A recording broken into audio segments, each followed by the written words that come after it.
जय भीम। बैठ जाओ। अगर आप कहें तो आपसे कुछ बात करें तो फिर आप चुप होकर सुनो।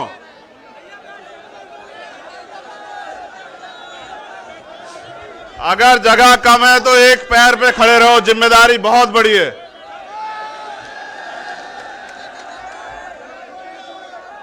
आज का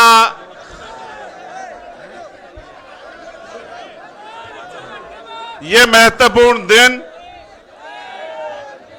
इस दिन के अवसर पे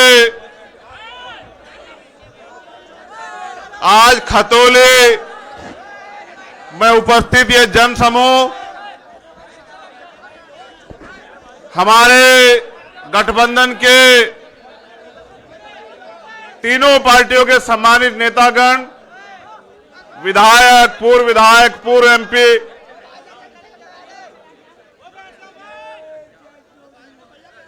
राष्ट्रीय लोकदल के अध्यक्ष बड़े भाई जयंत चौधरी जी, मैं उनका सबसे पहले तो धन्यवाद देता हूं कि उन्होंने जब सभा की बात आई तो उन्होंने मुझसे कहा कि 26 नवंबर से अच्छा दिन कोई नहीं हो सकता। जिस दिन संविधान जो है कम पूरा हुआ था उस दिन हम संविधान को मिटाने वालों को सबक सिखाने का काम करेंगे खतौली की जगह से।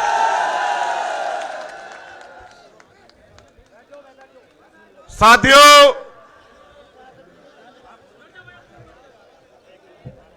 भारत का संविधान दुनिया का सबसे बेहतरीन संविधान है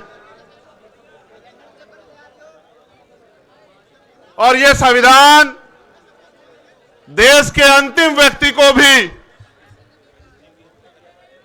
समान अधिकार देता है।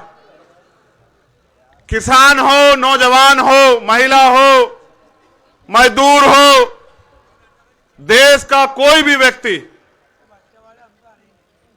सबको बराबर के अधिकार देता है भारत का संविधान। तो आप सबको संविधान दिवस की हार्दिक बधाई। मैं जब से आया हूं आपके नारों की आवाज सुन रहा हूं, लेकिन नारों से बड़ी जिम्मेदारी आपको देने के लिए आया हूं। ये खतौली का चुनाव मात्र एक चुनाव नहीं,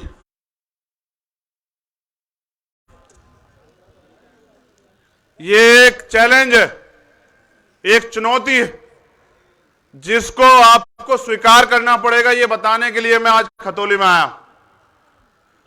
यहां उपस्थित समाजवादी पार्टी, राष्ट्रीय लोकदल के सम्मानित नेताओं के साथ आजाद समाज पार्टी के जो भीम आर्मी के जो सम्मानित नेतागण और पदाधिकारी मेरे आदेशानुसार जिस दिन से घोषणा हुई थी यहां मेहनत कर रहे हैं, मैं शब्दों में उनका धन्यवाद नहीं कर सकता हूं। हमारे राष्ट्रीय कोर कमेटी के मेंबर अमित कसाणा जी, रविंद्र भाटी जी, पीताम्बर प्रजापति जी, संजीव पाल जी, यहां के जिला अध्यक्ष जगदीश पाल जी और एक लंबी लिस्ट जो कार्यकर्ता यहां काम कर रहे हैं, उनका मनोबल बढ़ाने के लिए और उनको एहसास कराने के लिए कि 5 तारीख को मेरा जन्मदिन भी होता है।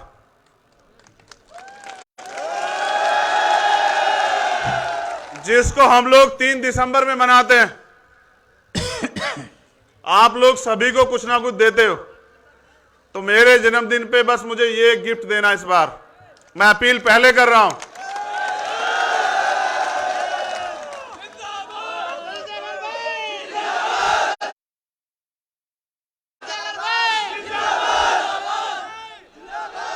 ये जिंदाबाद कहना आप कम करो। तुमने पिछली बार भी बहुत जिंदाबाद कहा मुझे, लेकिन जब मेरा नंबर आता है तो पता नहीं तुम लोग कहां चले जाते। क्या इस बार तो मुझे खतौली से खाली हाथ तो नहीं भेजोगे? चलो अब ध्यान से सुनो, अब जिंदाबाद मत करो। यहां उपस्थित जो साथी काम कर रहे हैं, विकास मेडियान जी, रजत निठारिया जी, दीपक राणा जी, हरिमोहन जी, दिनेश जी, मनीष बोध जी, राहुल वालिया जी, नरेश जयंत जी, मनोज जयंत जी, परविंदर जी, नरेंद्र फौजी जी, टीकम बोध जी, सचिन जी, कपिल आजाद जी, महक सिंह जी, बबलू चौधरी जी, अमरकांत जी, रणजीत जी, महबूब भाई, बोबी गुजर जी, नीटू गौतम जी, मणिरतन जी, कपिल मलिरा जी, गौरव तेजियान जी, मोहित तालडा जी, परवीन बुआड़ा जी और हमारे सभी जिला पंचायत सदस्य, प्रभात मोतला, हमारे छोटे भाई, आप सबका धन्यवाद। और आपके ऊपर ये जिम्मेदारी, और मेरे साथ आए भाई निजाम चौधरी जी, आज की सभा के अध्यक्ष, रामनिवास शर्मा जी, संविधान दिवस है, एक तरफ संविधान को खतरा है और दूसरी तरफ हमारे अंदर ये चाहत है कि संविधान को पूर्ण रूप से लागू करा जाए। खतौली का उपचुनाव, प्रत्याशी जयंत चौधरी जी ने बहुत सोच समझ के दिए। कोई कुछ भी कहता रहे, आपको एक बात याद रखनी है कि गठबंधन का प्रत्याशी हमारा अपना, और जब बात मान सम्मान की हो तो आप लोगों ने कभी मुझे पीठ नहीं दिखाई, आपने हमेशा मेरा मान रखा। मैंने तो मुजफ्फरनगर में भी देखा कि जब जिला पंचायत का चुनाव था, आपने मुझे यहां से 6-6 सांसद मेंबर जिता के दिए, तो मैं इस बात को भूला नहीं। लेकिन आज मैं आपसे कुछ और कहने आया। देश में हालात बड़े खराब, नौजवान परेशान। पहले तो भर्ती नहीं आती, भर्ती आती है तो पेपर लीक हो जाता है, उसके बाद जो थोड़ा बहुत आगे बढ़ने के लिए दलित पिछड़ों का आरक्षण मिला है, उसमें घोटाले हो जाते हैं। आपने 69,000 शिक्षक भर्ती में और दरोगा भर्ती में देखा कि किस तरह ये सरकार जो अहंकार में चूर है, जो अहंकार में इतनी खो चुकी है कि उनको यह भी याद नहीं कि वो नौजवानों के भविष्य को बर्बाद करने में लगे। किस तरह से गरीब मां बाप, किसान कमेरे लोग अपने बच्चों को पढ़ा लिखा के उम्मीद लगाए बैठे उनको नौकरी मिलेगी। यह पहली ऐसी सरकार है केंद्र में और स्टेट में जिनके राज में नौजवान आत्महत्या करने को मजबूर है। जितना सरकारी सिस्टम है सबको बेच रही है सरकार। अब अमीर लोग तो फिर भी थोड़ा बहुत सरवाइव कर जाएंगे, लेकिन जब मैं गरीबों की तरफ देखता हूं तो एहसास होता है कि गरीबों की तो जेब खाली है। उन पे तो महंगाई का और जोर सरकार डाल रही है, चाहे पेट्रोल डीजल के दाम, चाहे खाद्य पदार्थों के दाम हो, चाहे गैस के दाम हो। और सवाल आप इनसे कर नहीं सकते। अगर आप सवाल करोगे तो फिर ये सरकारी मशीनरी का दुरुपयोग करके, अगर आदमी पैसे वाला हो, ताकतवर हो, तो सीबीआई, ईडी, इनकम टैक्स लगा देते हैं। और अगर आदमी क्रांतिकारी संघर्षशील हो तो ये झूठे मुकदमे लगा देते हैं। इतना अन्यायपूर्ण शासन क्या तो अंग्रेजों का था या फिर इस सरकार का। मैं आज संविधान दिवस पे अपने महापुरुषों को भी याद करता हूं कि किस सपने को सजोया था बाबा साहब अंबेडकर ने, सर छोटू राम ने, सरदार वल्लभ भाई पटेल ने। देश बनाया, दिल जोड़े, उनके सपने को पंख दिए चौधरी चरण सिंह जी ने। अगर आज थोड़ी बहुत जमीन गरीब कमजोर वर्गों तक पहुंची है, तो इसका सबसे बड़ा श्रेय जाता है चौधरी चरण सिंह जी को। मैं जब सरकार के क्रियाकलाप देखता हूं कि एक दिन पहले कोई अधिकारी रिटायर होता है और आप उनको चुनाव आयुक्त बना देते हैं, तो एहसास होता है कि जो आदमी सरकार ने रिटायर कर दिया उसको सरकार दोबारा से अगर बनाएगी तो अपने फायदे के लिए बनाएगी। आज जो ये हालात बने हैं, कहीं ना कहीं इसके जिम्मेदार हम खुद भी हैं, क्योंकि चुनाव के समय ये हमें बांटने का काम करते हैं और हम बढ़ जाते हैं। इनके इस सरकार के पास तो एक भी एजेंडा नहीं है, किसी के लिए भी नहीं, ना किसानों के लिए, ना मजदूरों के लिए, ना महिलाओं के लिए। मंच पे हमारी महिला शक्ति भी बैठी है और उनको वोट भी देनी है, लेकिन क्या वो उत्तर प्रदेश में सुरक्षित है? गृह मंत्री आके कहते हैं कि गहने लाद के रात को 12 बजे घूम लो, और मैंने देखा कि अभी बहुत बड़े पैमाने पे इनके नेताओं के घरों में चोरी होने लगी, कई एक्टरों के घरों में चोरी हुई, उनके गहने चोरी हो गए, और वो कह रहे हैं कि उत्तर प्रदेश में हम डरावा महसूस कर रहे हैं। सुबह अखबार खोलो, रेप हत्या में अखबार भरे पड़े हैं। थोड़ी बहुती जो कमी कसर है वो इनके नेता गरीबों की जमीन दबा के माफियाशाही करके पूरी कर दे रहे हैं। यहां बड़े पैमाने पे किसान उपस्थित है। कहते हैं जिस देश का किसान खुशहाल नहीं होता वो देश खुशहाल नहीं होता, और किसानों के क्या हाल है आप बेहतर जानते हैं।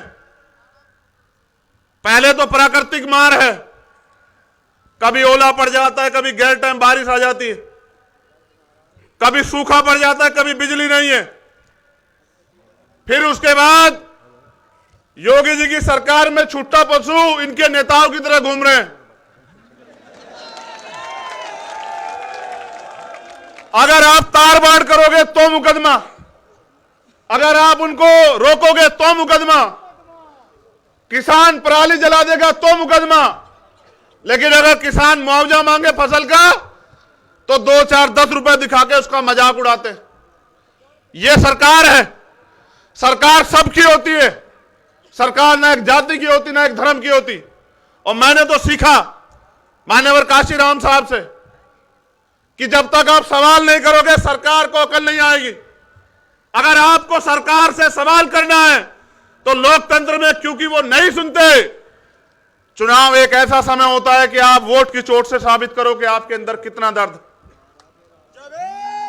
ये मौका मिला है, पूरे उत्तर प्रदेश में तो कम है, लेकिन रामपुर में और खतौली में है आपके पास कि जो गलती हुई है उसको सुधारने का मौका है। मीलों ने भुगतान नहीं किया, नेता झूठ बोल रहे हैं बीजेपी के। एक नेता इतने अहंकारी हो गए हैं कि जो शोषित वंचित समाज है, जिनको सैन समाज हम कहते हैं, उस समाज को गाली बकने लगे। अहंकार देखिए, पागल हो चुके अहंकार में। जो मन आए कह रहे हैं। मैं यहां इस मंच से अपील करूंगा, जो मोस्ट बैकवर्ड है, अपने बच्चों का भविष्य अगर सुधारना चाहते हो, पाल, प्रजापति, कश्यप, निषाद, सैन, शेड्यूल कास्ट की सभी जातियों को कह रहा हूं, तो यह मौका है आपके पास। खतौली का चुनाव भाजपा के इस ताबूत में, जो अहंकार का ताबूत है, जो बंटवारे का ताबूत है, उसमें आखिरी कील ठोकने काम करेगा उत्तर प्रदेश में। और यह जिम्मेदारी दी है खतौली के लोगों पे। मैं और जैन जी अभी राजस्थान थे, वहां भी किसान कमेरों में तड़फन है, क्योंकि सरकारों से सवाल करते हैं लेकिन जवाब पे कुछ नहीं। मैं ये महसूस करता हूं कि लोकतंत्र में अभिव्यक्ति की आजादी को कुचला नहीं जाना चाहिए। और अभी आपने देखा कि यहां भी किस तरह के षड्यंत्र उन लोगों ने किए, माहौल खराब करने का काम। ये तो हमारे लोग माहौल सुधारने के काम में लगे हुए, क्योंकि 3 तारीख के जन्मदिन का अभी उधार आप पे मैं छोड़ के जा रहा हूं। ये आपको 5 तारीख को चुकाना है। लेकिन मैं ये समझता हूं ये किसानों की धरती है। अगर इस देश को बचाना, अगर भारतीय संविधान को बचाना, तो जब 5 तारीख को आप घर से निकलेंगे और खुद नहीं निकलना है, मां को लाना है, बाबूजी को लाना है, दादी को लाना है, दादा को लाना है। आपका वोटिंग परसेंटेज मैं अपने लोगों से कह रहा हूं, सब मेरे लोग हैं, मगर उनसे कह रहा हूं जो मेरे लिए जान देने को तैयार रहते हैं कि आपका वोटिंग परसेंटेज खतौली में सबसे ज्यादा होना चाहिए इस बार। आपके बूथ गवाही देंगे और आपके बूथ ये भी बताएंगे कि क्या मेरे संघर्ष में कोई कमी है क्या, ये आपके बूथ बताएंगे। लेकिन मैं आपसे फिर कह रहा हूं, खतौली का रिजल्ट और खतौली का चुनाव किसान आंदोलन में शहीद सभी किसानों को सच्ची श्रद्धांजलि होगी। ये जिम्मेदारी आप लोगों के पास। एक शब्द नहीं बोले प्रधानमंत्री, एक शब्द नहीं बोले किसानों की लाशों पे, इतने किसान शहीद हुए, एक शब्द नहीं बोले। वादे किए, खोखले किए, झूठ बोलती है बीजेपी और बीजेपी के नेता। किसानों के साथ साथ यह जीत भाईचारे की जीत होगी, यह जीत झूठ पे सत्य की होगी। और मैं अपने लोगों से कह रहा हूं, 2 अप्रैल का दर्द याद है या भूल गए हो? बताओ, भूल तो नहीं गए? झूठे मुकदमे और लाठियां और जेल, कितने नौजवानों ने उत्तर प्रदेश में अन्याय का सामना किया। किसकी सरकार थी? आप पे मौका है, अगर आप फिर भी भूल जाओ तो हाथरस का दर्द याद रखना। ये षड्यंत्र करेंगे, दंगा फसाद कराएंगे, बांटने का काम करेंगे, तुम नहीं डिगोगे, खरीदने का काम करेंगे, तुम्हारी वोट की बोली लगाएंगे। इनके चमचे आपके बीच में आएंगे, एक तरफ वो चमचे होंगे और एक तरफ आपका संघर्षशील भाई। आपको तय करना है कि खतौली में आप किसके हाथ मजबूत करोगे। ये पूरा दम लगाएंगे, आप टिके रहना और घबराना मत। बुलडोजर इनका धर्म और जाति मजहब देख के चलता है, इनका बुलडोजर गरीबों पर चलता है, इनका बुलडोजर मजलूमों पर चलता है। मैं अपने और भाइयों से भी कह रहा हूं कि मैं 5 तारीख में डट के यही रहूंगा मुजफ्फरनगर में। सरकार अगर गुंडागर्दी करेगी तो उनकी लाठियां खाने के लिए, गोलियां खाने के लिए हम लोग यहीं रहेंगे मुजफ्फरनगर में। ये मात्र खतौली का चुनाव नहीं, हमारे सम्मान का चुनाव है। और मैंने जैन जी से वादा किया है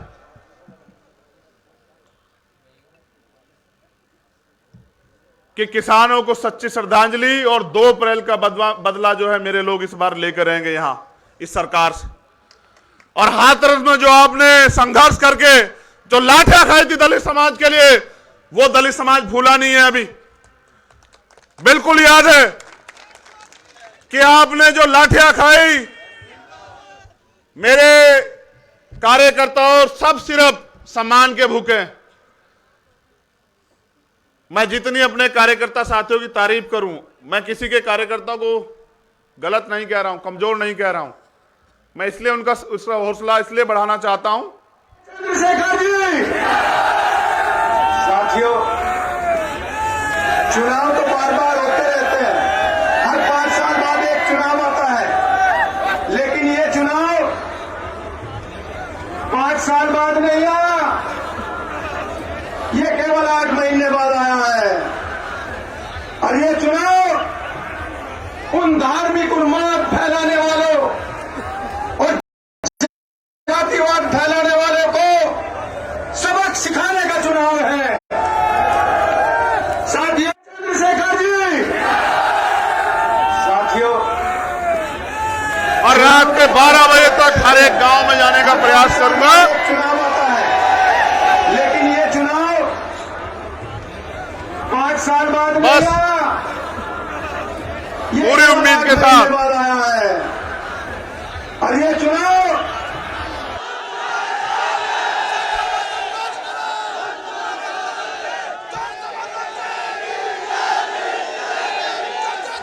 बैठ जाओ, बैठ जाओ। इस हौसले को 5 तारीख तक बना के रखना है। आपको सोना नहीं है, जागना है। एक साथी कह रहे हैं ईवीएम में घोटाला करेंगे। हमारा डंडा और झंडा दोनों बहुत मजबूत है। आप चिंता मत करना। अध्यक्ष जी को दिए हुए जो उनको हमने वादा किया है, अगर उसके लिए कोई कीमत चुकानी पड़ी तो भीम आर्मी आजाद समाज पार्टी का कार्यकर्ता इंतजार नहीं करेगा, लड़ेगा संघर्ष की लड़ाई को। मैं बस आपसे अपील करूंगा, जिम्मेदार रहिए, सतर्क रहिए। बहुत बड़ी जिम्मेदारी आपके पास है और मेरे बाद आपको अनुशासन का परिचय देना जब मैं वहां बैठ जाऊंगा। सब खड़े रहे, आप 1 मिनट के अंदर बैठ के बताइए कि आप कितने अनुशासित हैं।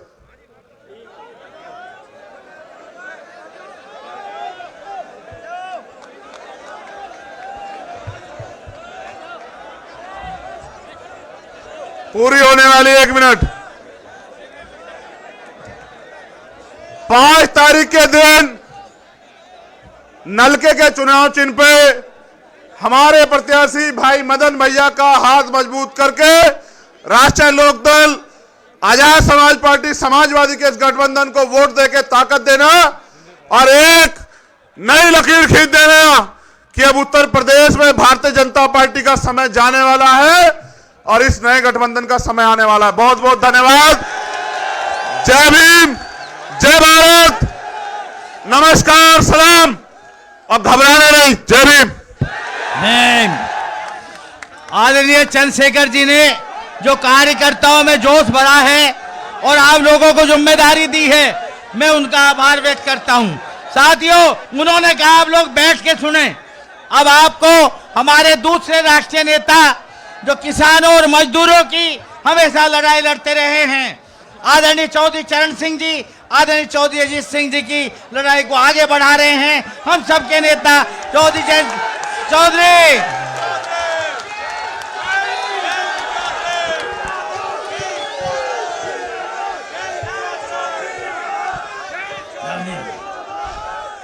आप सभी को मेरी राम राम और जय भीम। बहुत गर्मजोशी के साथ आपने स्वागत किया और क्यों ना हो, अगर मुजफ्फरनगर में गर्मी नहीं मिलेगी तो कहां मिलेगी।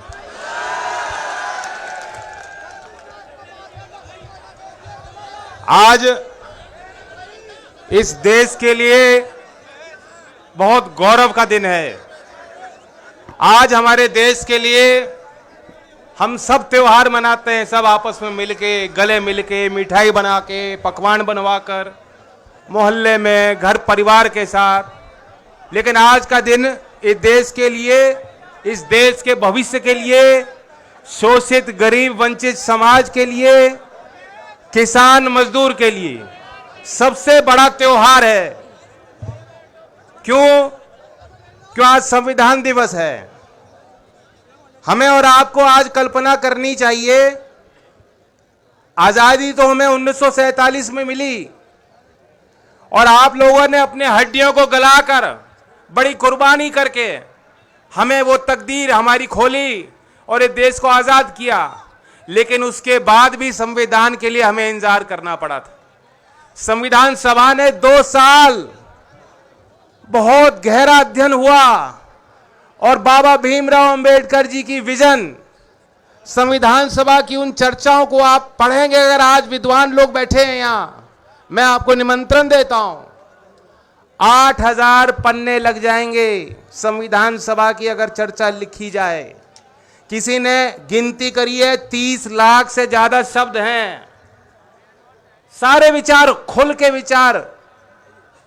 खुल के चर्चा हुई संविधान सभा में कि देश का स्वरूप कैसा हो, एक प्रगतिशील समाज का निर्माण कैसे हो, इस सामंतवाद का सामना करने के लिए एक समतावादी समाज का निर्माण कैसे हो, और तब जाके हमें अपना संविधान मिला। अगर ये संविधान नहीं होता तो आज हम लोगों के पास कोई आज़ादी नहीं होती, हमारे पास कोई अधिकार नहीं होते, हमारा और आपका कोई अस्तित्व नहीं होता। और इसलिए ये तारीख मनानी चाहिए इसी क्षेत्र के और देश में बड़ी प्रसिद्धि हासिल करने वाले डॉक्टर हरिओम पवार, उनकी एक कविता है, कविता तो लंबी है लेकिन एक पंक्ति में सुनाता हूं, वो आज के इस विषय पे प्रासंगिक है।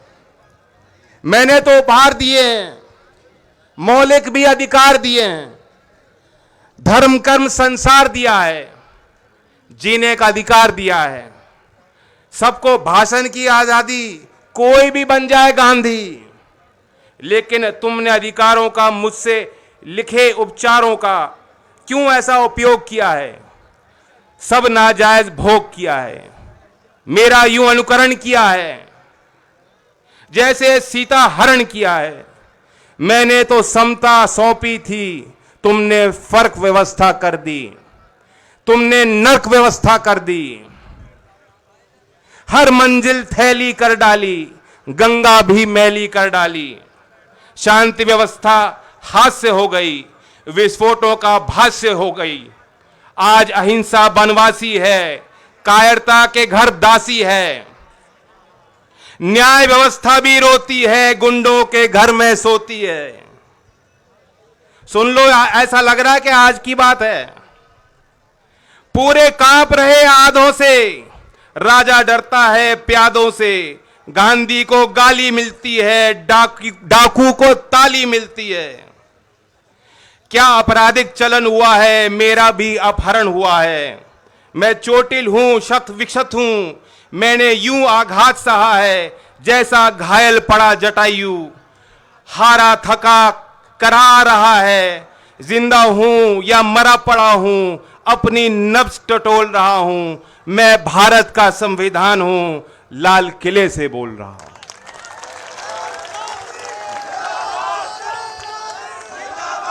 हम और आप ताली बजा रहे हैं, लेकिन ये कठोर कड़वा सत्य है और ये आज का सत्य है, आज की शासन प्रणाली का सत्य है। ये पोल खुल गई है।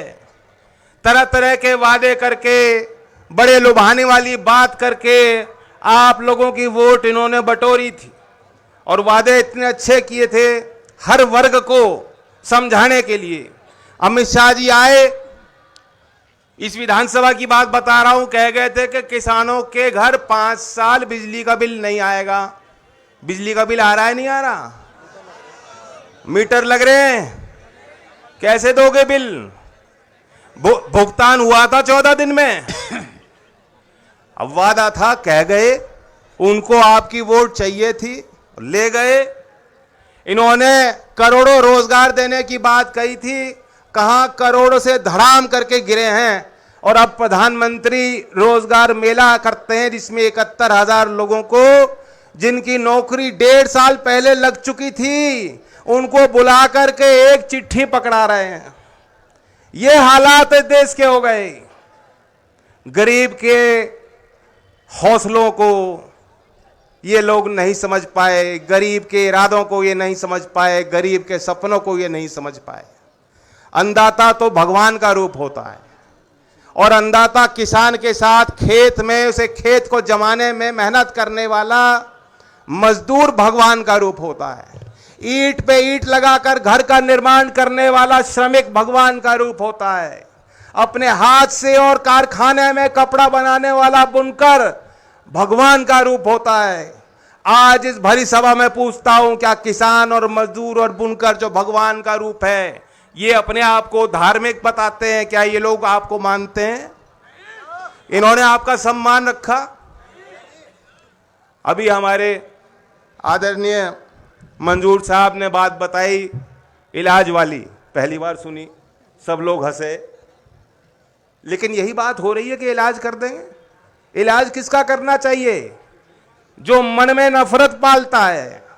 जो नफरत पालने वाले का तो ब्लड प्रेशर भी, पारा भी ऊपर चढ़ा होता है, वो कभी मुस्कुरा नहीं सकता। उसके अंदर क्रोध होता है, क्रोध।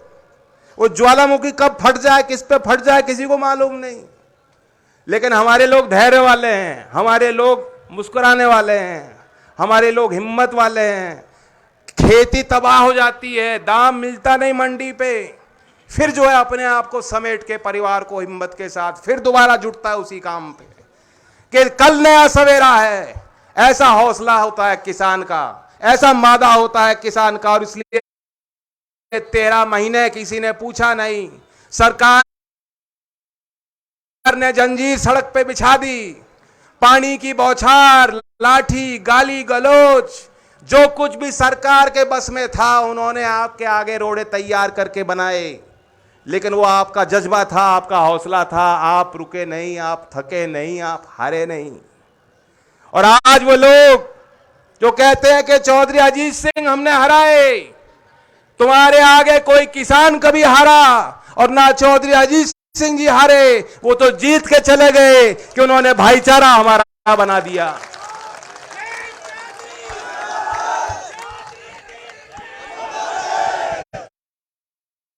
और अब ये समय बताएगा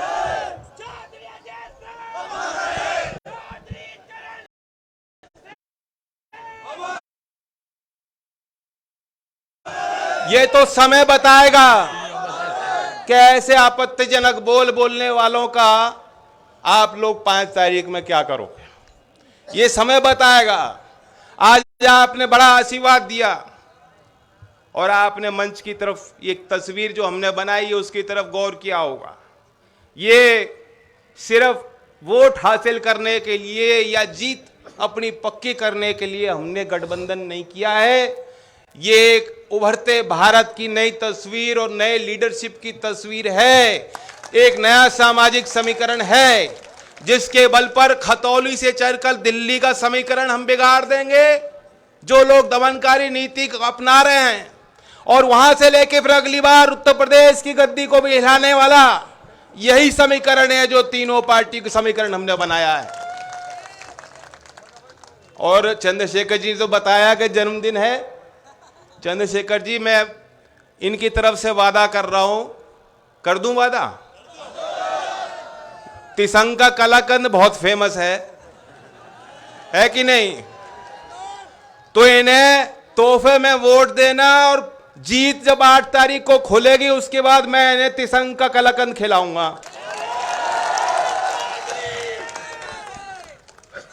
नहीं, मीठा तो ज्यादा पसंद है ही हमें।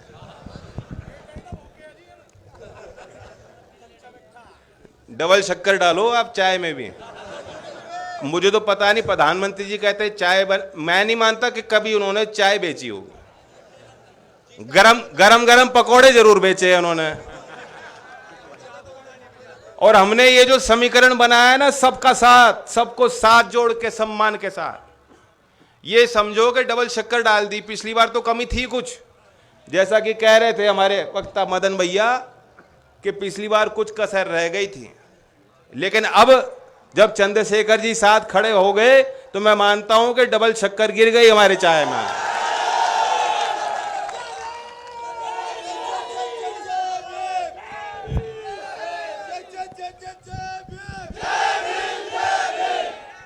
देखिए, बाबा साहब ने जो आप देखें उस कॉन्स्टिट्यूशन असेंबली की डिबेट्स को पढ़ेंगे, उन्होंने एक चिंता व्यक्त की थी। उन्होंने कहा था कि अब जब संविधान हमें मिल गया, राजनीतिक बराबरी हमारी निश्चित हो गई, लेकिन सामाजिक और आर्थिक तौर पर हम बराबर नहीं हैं। आज भी आप गैर बराबरी देखते हो। इनका बस चले तो ये देश अदानी और अंबानी जैसे बड़े लोगों का कारखाना बन जाएगा पूरा देश, और आप सब उनके बंधुआ मजदूर बन जाओगे। ये बराबरी नहीं चाहते, ये आपकी गुलामी चाहते हैं। लेकिन गुलामी के जंजीरों को तोड़ने के लिए आपको और हमें मेहनत करनी होगी। हमारे मुद्दे चुनाव में सरल हैं।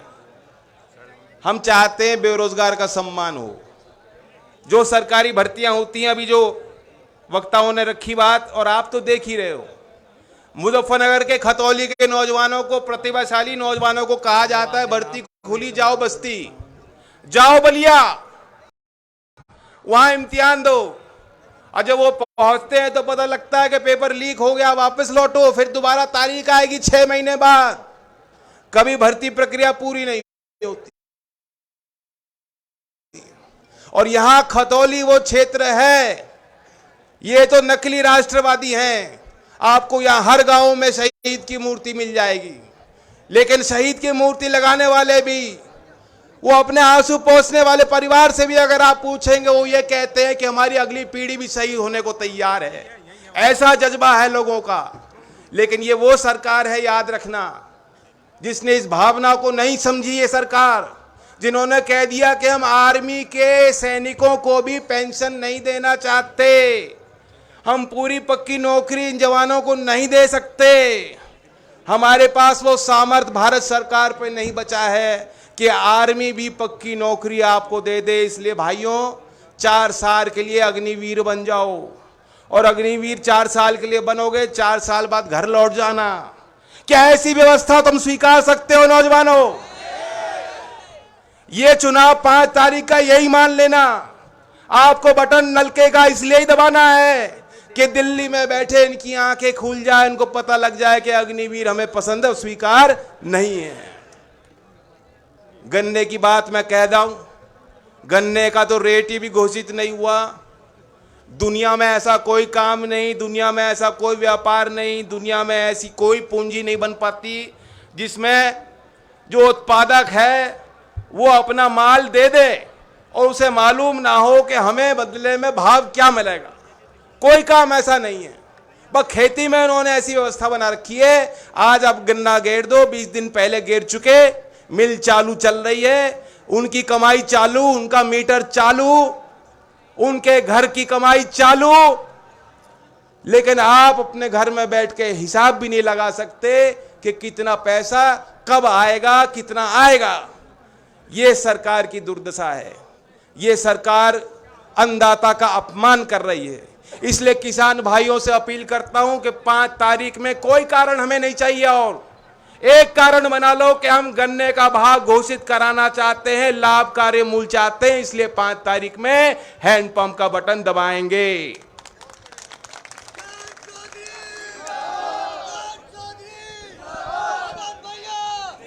मुझे लगता नहीं समझदार को समझाने की जरूरत पड़ती है।